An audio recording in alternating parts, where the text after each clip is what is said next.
Good evening. Again, the purpose of this item is to present to the board the budget for the 2015-16 school year for a first reading. Ms. Dora Sue presenting tonight. Thank you, Ms. McDonald.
Good evening, everybody. Tonight, we're going to look at the first reading of our 15-16 budget.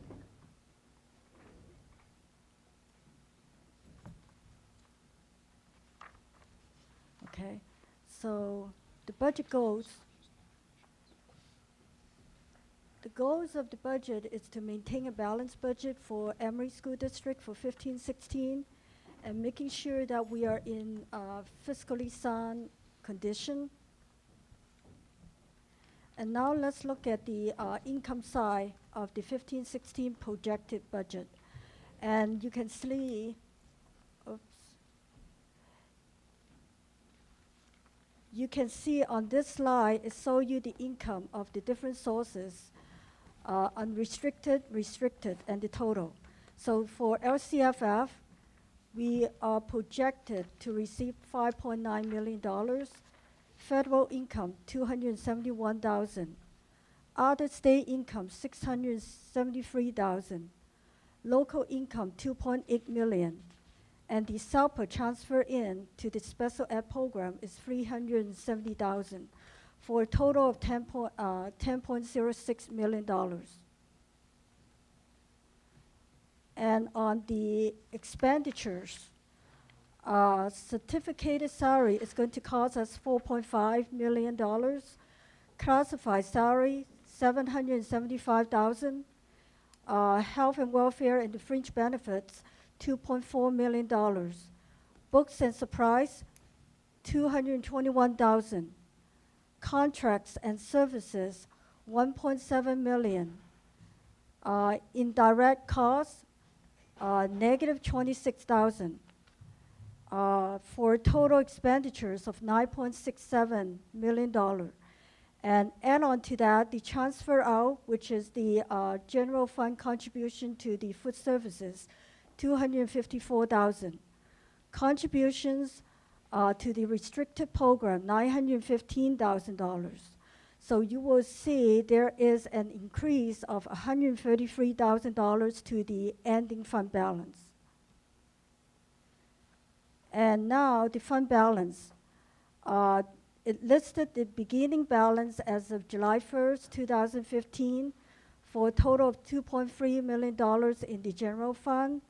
And then after adding the $133,000 that we looked at before, and then we are projected to get an ending fund balance as of June 30th, 2016 at $2.45 million. And on this slide, you will see the components of the ending fund balance. And part of it, I want to point out, is the 4% minimum requirement on the reserve. It's come to $397,000. And the contributions, these are the programs that projected to require general fund support. The special ed program, $609,000. ongoing maintenance, $306,000. So it comes to a total of $915,000. Another thing that I want to point out on this slide is regarding the ongoing maintenance. In 14-15, the state require is a minimum of 1% of your total district total expenditures. It got into the ongoing maintenance. But starting in 15-16, the 1% now is back to 3%. So that means 3% of your total district expenditures has to be spent on the ongoing maintenance. So that's the reason why you will see a big jump. Before in 14-15, I believe it's over 100,000, but right now you see a 306,000 because this is the minimum 3% reserve. I mean, not reserve, the minimum 3%, the ongoing maintenance that we have to contribute for maintaining the school site. And then now let's look at the multi-year projection. So that on the second column, it listed the 2015-16 budget and also the two subsequent years, 16-17 and 17-18. It gives you the income, the expenses, and as you can see again, in 16-17 and 17-18, you will see the expenses over the income, which telling you that we are back in structural deficit on those two subsequent years. The reason why we are not in a structural deficit in 14-15 and 15-16 is because of the journal entry that we mentioned in the last time during the third interim, that we can able to do those journal entry of the custodian salary and benefits from the general fund to the RDA money. So that helps on the general fund. But starting in 16-17, we are no longer able to do that. So that's why you see the structural deficit is back on the book.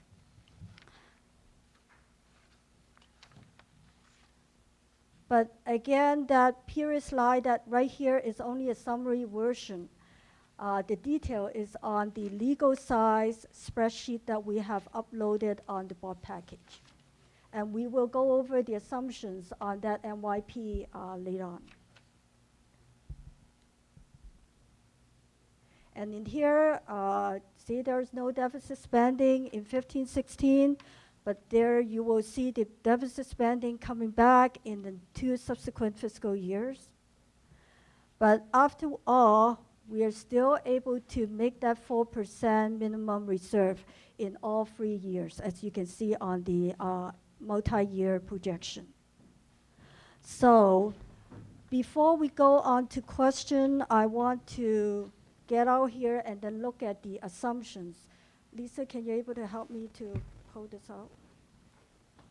And Doris, while Lisa's coming up, I'll just mention, I think the board may already know, but some of your important assumptions are, and I've mentioned to this board recently, we have a cap on benefits right now for all employee groups, including management. So one of your assumptions is that the school district is not providing an additional higher amount for benefits for any of our employee groups going forward, that we're sticking with the caps that we currently have negotiated in our contracts. That's right. And actually, that is the reason why I do want to go over the assumption sheet with the board so that they know exactly what kind of assumption that I base on in each of the year.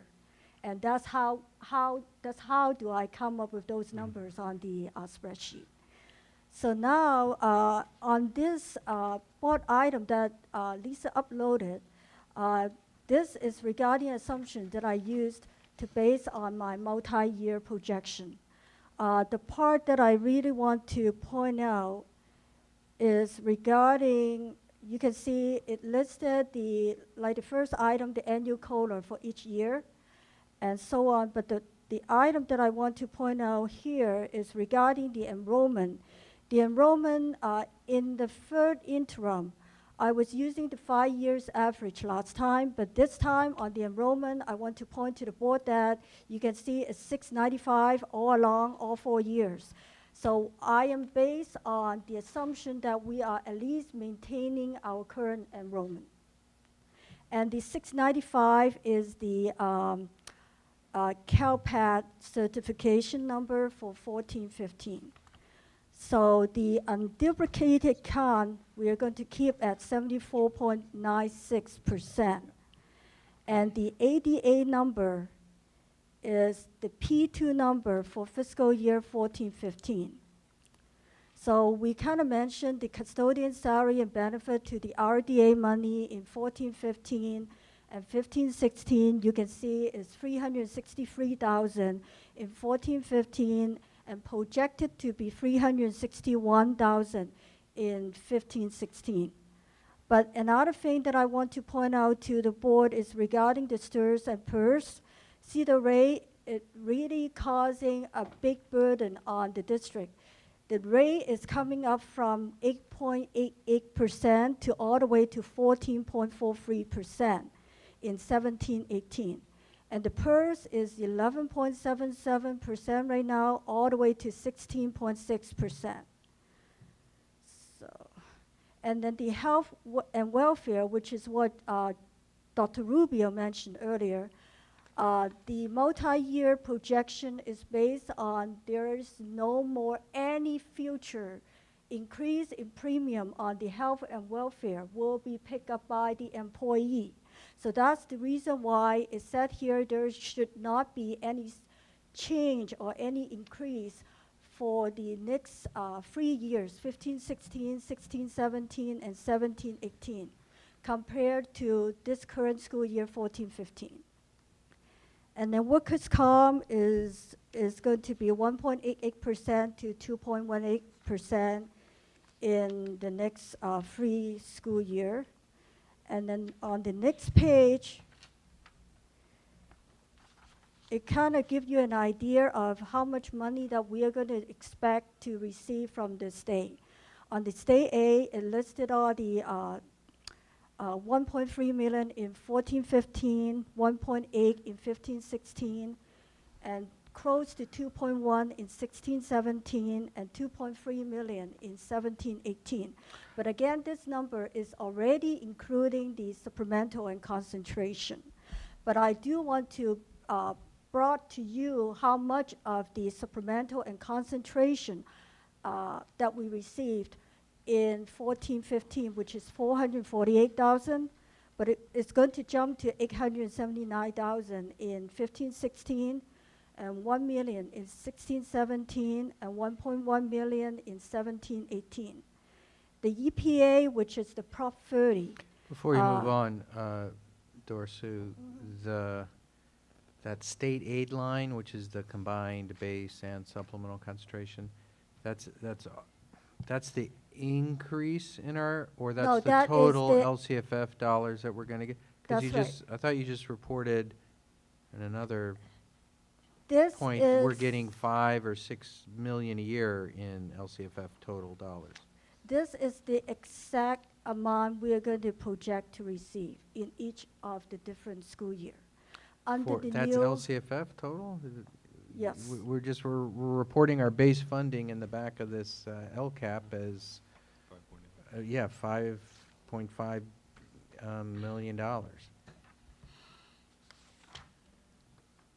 And I know we get more than, I know our LCFF total this year is $4 or $5 million in 14-15.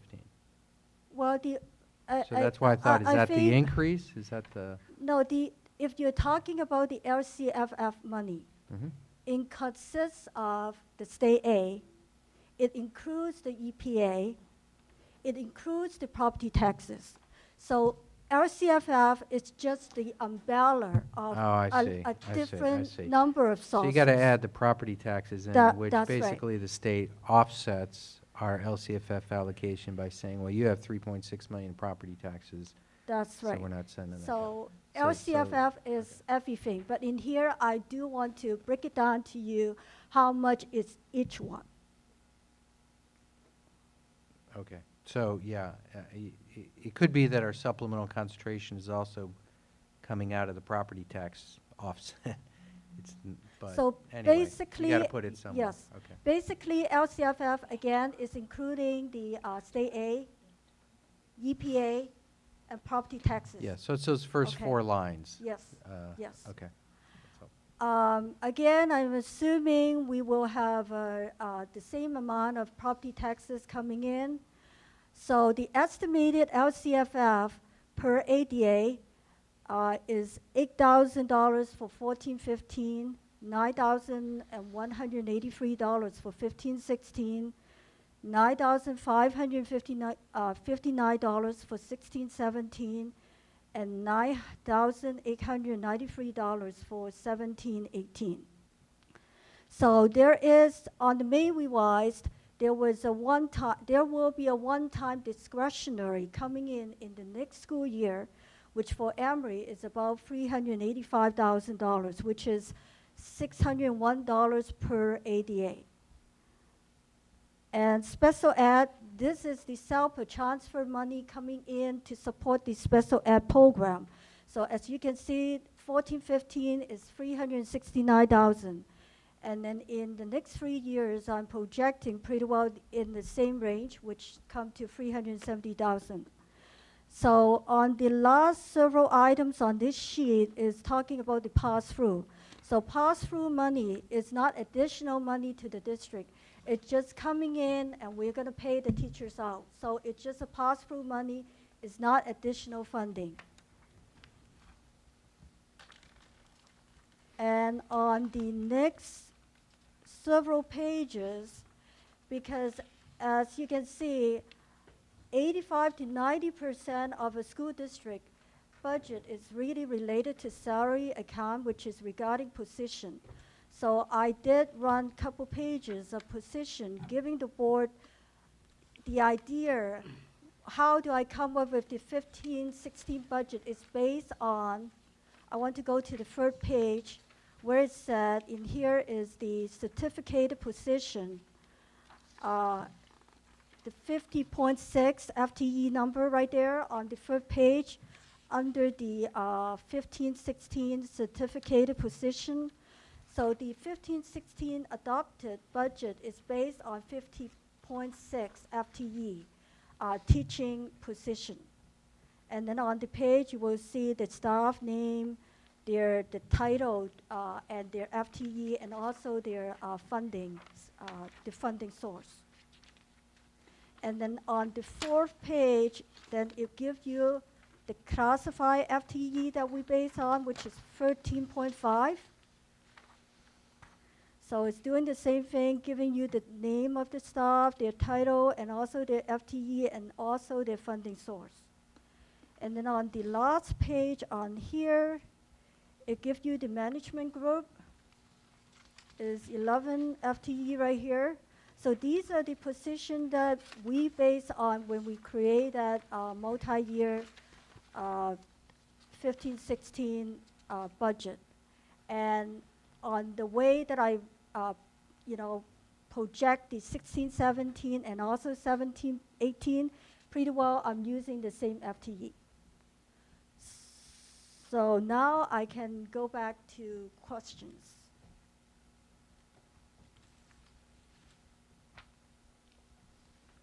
Clarifying questions for Doris Sue? Yes. Member Merriam? Thank you very much for that report, Doris Sue. I have a quick question pertaining to the, under the contributions in your slide presentation and under the ongoing maintenance of, and the minimum requirement of $306,378. With the new ECCL coming online, invariably we'll probably have less outlays for that building. And I know we have the supplemental billings on here at Ralph Hawley and at Annie Yates, which will have a minimum maintenance requirement along there. Do you see any way that if this money's not spent in this capacity, where is that distributed to? That's my question, is where does the money that's not used for maintenance go? Can you repeat your question? Can you repeat your question again? Sorry. Just for sake of discussion, the $306,000 that's identified on your contributions Okay. Where does that money go if it's not used for, say, maintenance? Because it's a static item, it's not for salaries, it's just for general maintenance. I take this as for capital.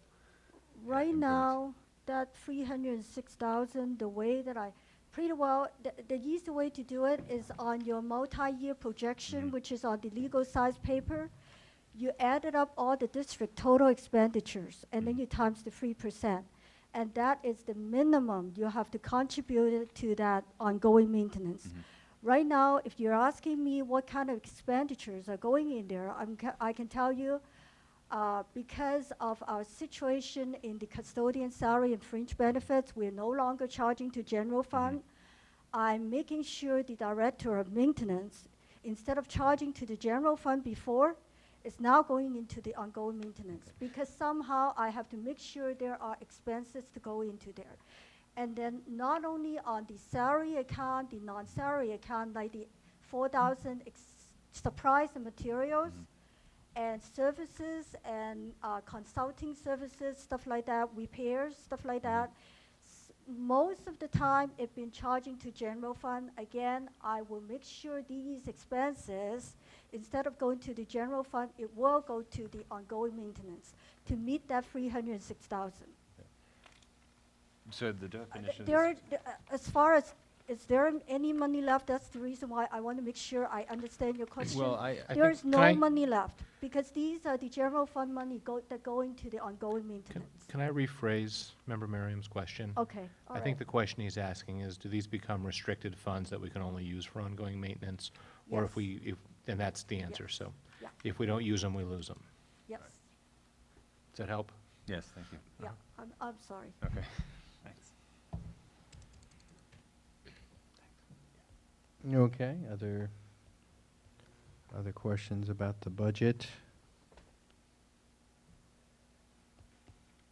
Oh, did we do public comment? No, we're still asking Okay. clarifying questions. Sorry. No clarifying questions. Okay.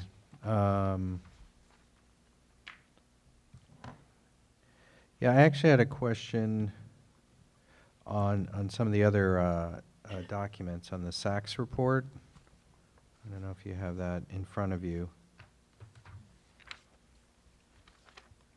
But there are a number of sort of the first 2 pages, conditions we're supposed to say whether we met or not.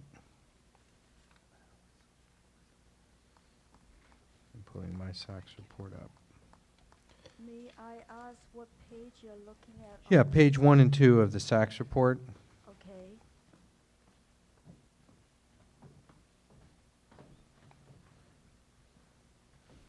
So the criterion standards, they sort of ask average daily attendance, for example. Budgeted ADA has not been overestimated by more than the standard for the prior fiscal year, or 2, or more, or 2 or more of the previous 3 fiscal years. And you've checked not met. Oh, just to let you know, And same this, for enrollment. this Yeah. page is the certification page. These X that you see on this certification Mhm. page are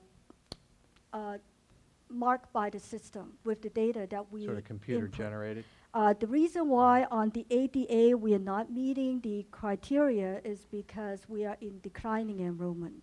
So we are always in a lower ADA number compared to the prior year. And it's been going on more than 2 years. So that's why in this case, we're not going to meet that criteria, that we are not overestimating our ADA. Mhm. Yeah. But I guess I was just, in a math question, for 2 or more of the previous 3 fiscal years, haven't we at least been at where we are currently? On the ADA number, Yes. We've been wha- higher, I thought.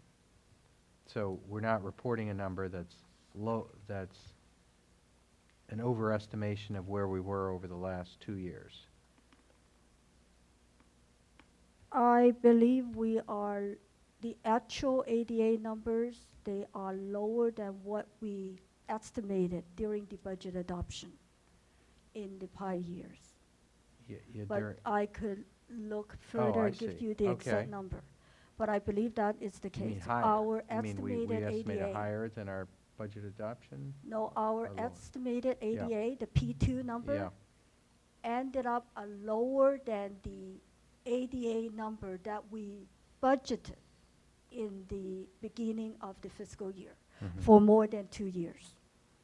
Okay, but in any event, you're telling me you don't input this X, the computer system does, That's based right. on, All it's got, these- hold on, it's got all of our data from prior years, and it answers the question for you. Yeah, all these X that you see on the certification pay are done by the system itself, and the system So look let at. me ask, Mhm. what's the impact? Is the county gonna say, gee, you have a lot of not met X's, so we reject this? Or are they gonna say, well, everyone has some not met X's, but you have enough met that this passes? Do you No. have, These will not have an impact on the county reviewing our package, because I think the main concern the county is looking at is actually is our fiscal condition, like whether we will be making the 4% reserve. yeah, like that's the that, number one thing they or look at. whether we will be having enough available cash to do our operations. That's what they are looking at. Yeah, So like for this one, like on the assumption that we just look at, we base our enrollment at 695. yeah, And let's say the P2 come in, it's good if we make that 695, but what happens if we have only 690? Then in that case, then what you actually have on your P2 is lower than what you now budget in the beginning of the year for the new school year. You see, this happened. yeah. Especially when it's. And at what point does the county care?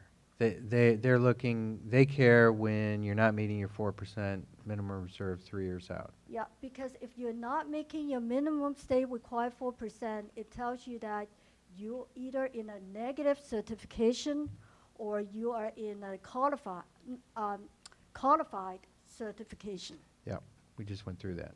Yeah. Is the county going to question our enrollment assumptions to say, well, you're in declining enrollment, so, they might not approve this budget that goes along with our LCAP that lays out our plans because they're worried about the enrollment, or this is sort of a, professional judgment question for you. What do you? I know for a fact enrollment drive everything because it affects the ADA. And the ADA drive the income. So they do look at the enrollment. They understand that Emory has been in declining enrollment for years. But again, if you have income going down, the job of the school district as a fiscal person or even the board is to making sure when you have declining income at the same time, they will love to see either you're controlling your costs or you are doing something else to improve your enrollment. So we are not just having this declining enrollment or decreasing income. At the same time, we're just sitting there and not doing anything. Right now, I believe everybody is working on it. Everybody is looking at, ways to improve the curriculum to attract more kids. And then everybody is working. Every program manager at Emory is working to reduce their cost of operations, like control their purchases, all those stuff. And that will help to balance your budget. And once the county can see that you can balance your budget, you can meet your 4%, they will let you to go through your positive certification. Especially right now for this one that I'm proposing, you can clearly see on the multi-year projection, we are making the 4% reserve. Yeah. So what I hear from you is you feel comfortable if Yes. we were to approve this at our next meeting in its current form, that the county would feel comfortable approving this budget? Yes. Okay. Question on the reserve disclosure. which this is the first year we've had to do this. This is, So this is related to the cap on reserves that was enacted into law last year. You've explained I guess you have three. Revolving cash of the things that are in our ending fund balance. Reserve facilities, MOU 3, and city 40-year lease. Is that right? okay, I would start answering your question, but probably the detail will come from Dr. Rubio. This is a new requirement that's starting in 15-16 that we are required to do a better job in disclosing, not just Emory, it's every school district.